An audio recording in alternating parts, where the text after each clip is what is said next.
Welcome to Popternative, where we dive into topical discussions from the worlds of pop culture, social media, and sports. Here is your host, Peter Remoliotis, aka PD Beats. Hello, welcome to the Popternative podcast. It's the podcast and talk show where we have digital discussions from the worlds of TV, film, pop culture, social media, sports, everything really. Depending on who we interview, we talk about it all. As always, I'm your host, Peter Remoliotis, and on social media, you know me as PD Beats. You'll recognize my guest from Kim's Convenience, which could be seen globally on Netflix. She plays Stacie. We were with Akosua Amo-Adem. Akosua, welcome to Popternative. Thank you for having me. Hi, how are you guys doing? Thank you for doing this, and congrats on the success of Kim's Convenience. It's really awesome to see. Thank you so much. I'm very, very proud of our little Canadian show. So, absolutely, yeah. But it's really funny because we're going to talk about it, but there's a lot of shows from Canada lately that are because of global distribution that are doing very well. Letterkenny and Hulu and Schitt's Creek and Kim's Convenience, but there often was like a stigma attached to Canadian television where we both grew up in Canada and our shows wouldn't kind of go past the borders. But that's gone right now. Is it safe to say, right? Well, I think so. I think with, like you said, with the help of streaming, I think Netflix and Crave and Hulu and all these other outlets, people have an opportunity to watch them if they don't get, if they can't be at home at 8 p.m. to watch the show, they can catch it later on, right? And, we're now in an age where people like to share things. So if people are loving it, they're going to share it and share it with their friends and their families, and then their friends and families are going to catch on. So I think that's how it becomes like this wild forest fire of people being able to access it from all over the world. For sure. There's an innocence and a pureness of Kim's Convenience, like all the characters on the show. Do you agree with that? Yes. I do. I think, well, the characters are just so well thought out, and I think that's a testament to the writers, who are very thoughtful people who are, I think, invested and interested in creating warm, real people. Yeah. Yeah. Absolutely. So Stacie, has a little bit of a little bit of attitude. Yes. That must have been a fun character to play. Is there a problem with that, Peter? No. Absolutely not. She's fun. I love playing Stacie because she just has like zingers. She just kind of like floats in, drops a zinger, and then leaves. Like, she doesn't really hang out for anything else. Omar too. You guys are a little bit like Stacie and Omar are like a Batman and Robin almost. Yeah. Well, I feel like we were like what was left over from the merge of like the old handy, the new handy, and so like we kind of stayed. And we kind of stick together. And we like both Ziad, who plays Omar, he and I started on the show together. So I'm really, really happy that we both are still continuing on together as well. You know what I find is really cool about Kim's Convenience? And I spoke about this with Michael Musi, who plays Terrence, and I just spoke about it with Sujif, who plays Mr. Mehta. There are two worlds in Kim's Convenience. Like, it's like two shows in one. There's like the convenience store world, and then there's the handy car rental world. It's very interesting because they don't really intertwine that much. No, they don't. And like, I know Michael says like for him, Kim's Convenience is a show about a car rental company. Like, he's like, that's what Kim's Convenience is about. And yeah, it is. We kind of live in our own little bubble in Handy. And I mean, I would love for there to be more crossover. And Nicole Power, who plays Shannon, like I think season 4, this season got a chance to be on like all the different sets. Yeah. Which is awesome for her. So like I would love for like Appa to like come into the Handy store and like rent a car. I think he did that in like season 1, and then we never saw him again. Yeah. What's really cool is it's one thing for a show to kind of get renewed season after season. You guys just got picked up for 2 seasons. Yeah. Which is awesome. Yes. I won't say no to work. Come on now. um, I'll take it's it. it's so much fun. It's funny. It gets intense sometimes, but it's like a very Mhm. like cozy show to just put on like at Yeah. night to just hang out. Like they really hit it out of the park, the writers. Well, yeah, they did. And I think, I remember watching Kim's Convenience, the play, Hmm. the first time that it premiered at Soul Pepper. So this was after it did its fringe run, and it was being premiered at Soul Pepper, and having the most profound theatrical experience of my life Hmm. at that show. And I think it just speaks to the heart of the storytelling, which is about family, Yep. which is about the immigrant family and that experience, and like how do you bridge the generations of like first generation Canadian to their kids and what their kids want, which is different from what the parents wanted for their kids and all of that. And I think they just continue to stay true to that sort of nugget that they found in the beginning of the process of creating this material. And to So yeah. kind of add on that a little bit too, everyone talks about, and specifically, with, his family, with, Janet and Jung, you know what I mean? They obviously have Mhm. sometimes their issues with their father and everything, you know what I mean? And he comes off as this grumpy guy, but no, like, he's a good No, person. I'm sorry. Like, I'm Team Appa all the way. Like, he's a nice guy. listen, Appa struggled so his kids can have a better life. And then his kids want to come and be like, I want to be an artist. Like, what? I'm sorry. No, but it's That's like not what he's you not, do. because What? they say even like because his handles right, bit angry appa, bitter Asian dude. You know what I mean? Yeah.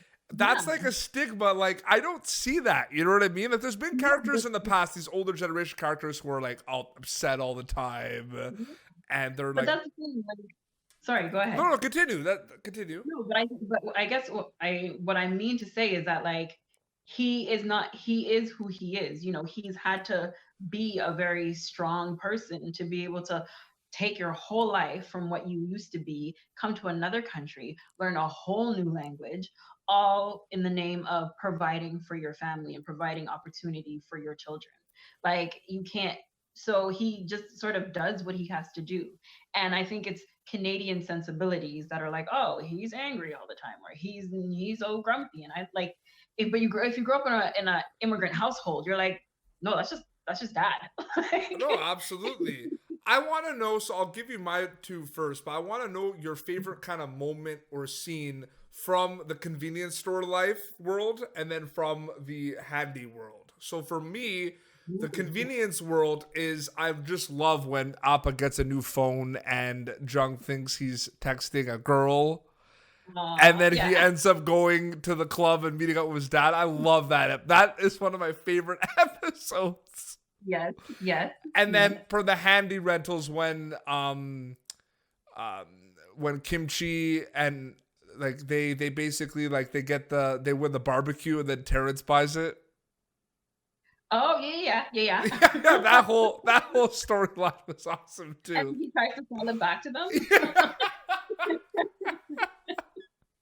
So those are my two favorites. What about you on top of your head? Um, Honestly, off the top, like I love when Appa, like the very first episode, first scene with him encountering a transgender person and him having that conversation and that encounter and that dialogue, I think was like one of the most brilliant opening scenes of any TV show, because it sort of just told you what we were trying to do, what we are Yes. capable and ready and willing to do. Hmm. And if you're down, then you're gonna have a great time with our show, Hmm. you know.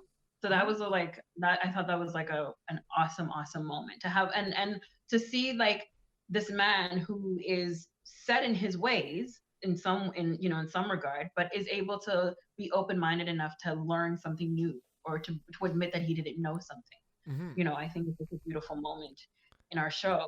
And then for Handy, I think it was this season. Like when Terrence loses his mind about his puzzles, like when he flips the table and loses. his mind. I love it every time. I made a post about it when I was watching. I was just like, this was so funny because he loves his noodles so much. He Yeah, is that so one funny on the also, show. that and also the wasabi when they were like when they were trading who can handle the hot sauce Hmm. the most. Like shooting it, watching Michael Musi eat cold sushi with icing, with green icing on top. Greatest moments. He hated it. He hated it so much. You He's have a good. very contagious laugh. Has anyone ever said that, by the way? I get that a lot. Yeah. Okay. Thank you. No, it's awesome. Thank you. It's like a cackle. Like I don't even know what it's. I do. When I get going too, it can get pretty bad. But no, it's. I wonder. Someone joked around and said they were gonna prank me one day, when they were gonna look at, because I've have over like 300 interviews on my channel, and they Mhm. said they were gonna go back and look at all like my laughing moments and make like a montage. That's awesome. We need some montage of laughter right now. Yeah, I know for sure.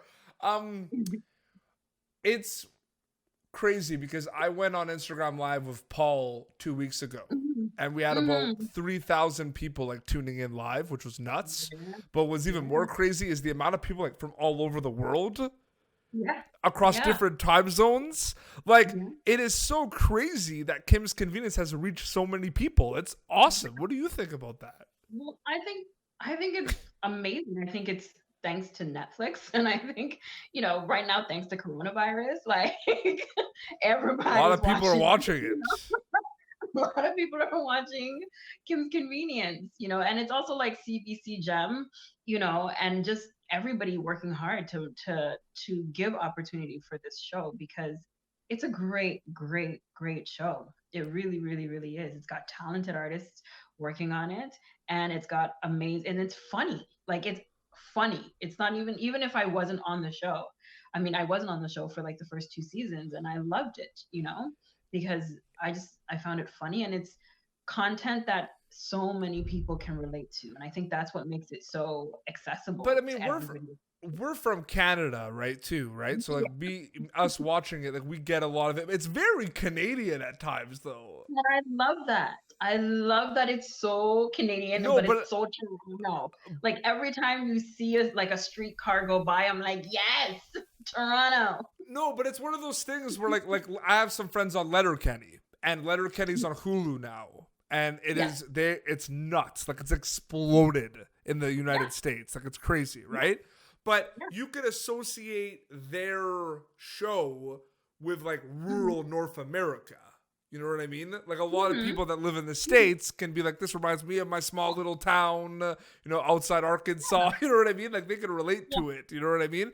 Kim's Yeah. Convenience is like very Toronto, and like refers to I things think in Toronto. You know what I mean? Like, I think it's very Toronto, but I think because the center of it is this family, this Asian Korean family, and it's about their specific experience in Toronto, that makes it so accessible to everybody else. Because ultimately, so everyone who's lived anywhere is pretty much an immigrant. You know what I mean? And I think that's why people from New Zealand can tune in and watch and be like, "Oh my God, I see my family." Like my background is Ghanaian. My family came here from Ghana. I was born there, and I came up here in like a long time ago.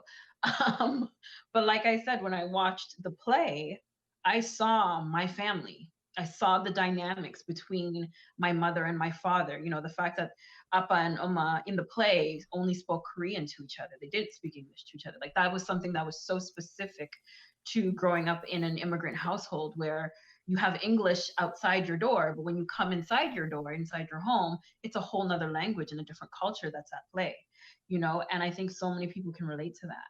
no, I 100% agree with you. I never seen too that you were saying before, we were saying about the streetcars and everything, that made me laugh too. Is I just love like the sports references, like when they reference the Raptors and the Jays. Like, for me being a sports fan, like, I love that. Yeah.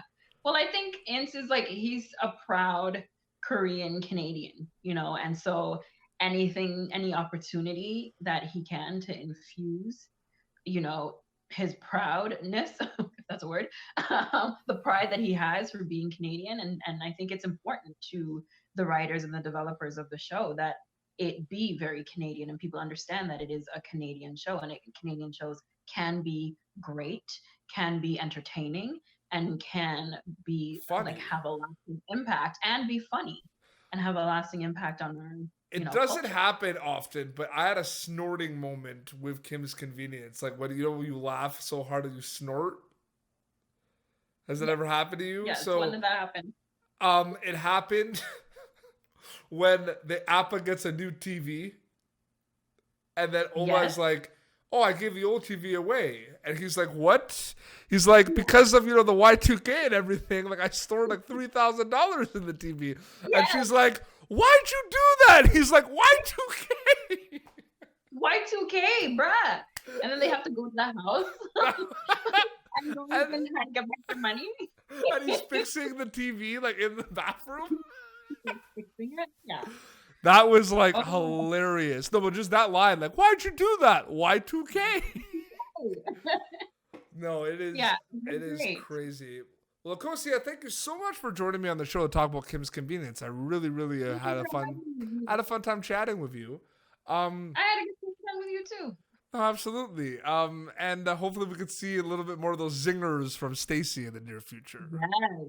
Yes. I hope, once we get out of this craziness, season 5 is gonna get started. And I always look forward to what they have Stacie is irritating. No, absolutely. Where can people follow you on social media to keep up to date with everything? Oh, absolutely. They can follow me on Instagram. My handle is at Akos, AKOS 2030. And I'm also on Facebook. I have a Facebook account. You can just look up my name, Akosua Amo-Adem, but I'm more active on Instagram. Very cool. And of course, obviously, you have an IMDb. I do have an IMDb. Popternative has an IMDb now too, so you got to go add yourself in there once this airs. Amazing. I feel like it was a pretty cool highlight that we're on IMDb now. I'm just saying. I just feel like it's cool. Hi. So that's good. But seriously, thank you so much. Congrats on everything, and hope you're staying safe during this quarantine. I am. I've been inside my house. Watching like stuff. Everybody. Watching a whole bag of Netflix. Outer Banks. Fantastic. Have you started that yet? Sorry? Have you started Outer Banks yet on Netflix? No, I haven't. Is it good? Really good. Like, Okay. looks so good. Okay. I don't want to tell you much. We went in very, like, me and my parents, we went in very, like, fresh. You know what I mean? So, I don't want to tell you much. Yeah? So, but you should watch it. Outer Banks. Okay. Yeah, Okay. absolutely. Well, this has been Popternative, youtube.com/Popternative for previous episodes. And until next time, this is Akosua Amo-Adem, a.k.a. Stacie from Kim's Convenience, and PD Beats signing off. Thank you for tuning in to Popternative. Make sure to check out our past episodes of Popternative on YouTube. Be sure to like Popternative on Facebook and follow us on Twitter. This has been an Autograph Communications production.